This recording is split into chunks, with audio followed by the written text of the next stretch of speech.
Hello everyone, welcome to my channel. আমি হলাম nail artist মামনি। আর আজকের আমি তোমাদের সাথে শেয়ার করব কি করে কার্ভিং জেল দিয়ে 3D আর্ট করা হয়। তো ফার্স্টে আমি এখানে একটা সিল্কসের কার্ভিং জেল নিয়েছি। আর সিল্কসের কার্ভিং জেল প্রচণ্ড ভালো হয়, তোমরা চোখ বন্ধ করে ইউজ করতে পারো। তারপরে নিয়ে নিয়েছি একটা জেলিসের ওয়াইন কালার জেল পলিশ। এটাকে 2 কোট অ্যাপ্লাই করে 60 সেকেন্ড কিওর করে নিয়েছি। 60 সেকেন্ড কিওর করে নেবার পর এর উপরে ইউজ করেছি একটু অন্যরকম আর্ট করার জন্য স্কুইন জেল। আর আমি এখানে স্কুইন জেলটা ইউজ করেছিলাম পিঙ্ক কালারে। তারপরে ভালো করে ব্রাশের সাহায্যে অ্যাপ্লাই করার পর এটাকে 30 সেকেন্ড কিওর করে নিয়েছিলাম। দেন ইউজ করেছি একটা ম্যাট টপ কোট।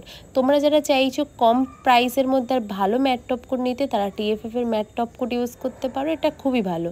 তারপর ম্যাট টপ কোটটা ইউজ করে নেওয়ার পর এটাকে 60 সেকেন্ড কিওর করে নিয়েছি। আর দেন নিয়েছি একটা সিলিকন ব্রাশ আর একটু গ্লাসে করে জল। যখনই তোমরা 3D আর্ট করবে একটু জল দিয়ে প্রেস করলে জিনিসটা খুব সুন্দরভাবে হয়। তারপরে 3D করার জন্য কার্ভিং জেল নিয়ে নিয়েছি। এটাকে যখনই 3D আর্ট করবে হাতটা পরিষ্কার রাখবে, কোনো রকম নোংরা যাতে না থাকে।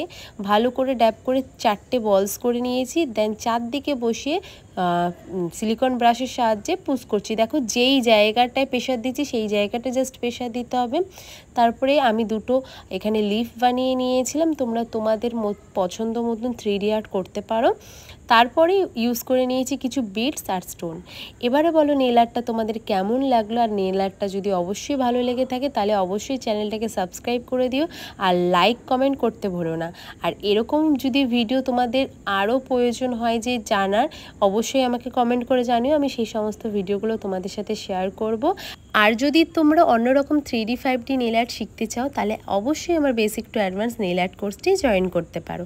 দেখা হচ্ছে পরের ভিডিওতে। আজকের মতন এখানেই, টাটা।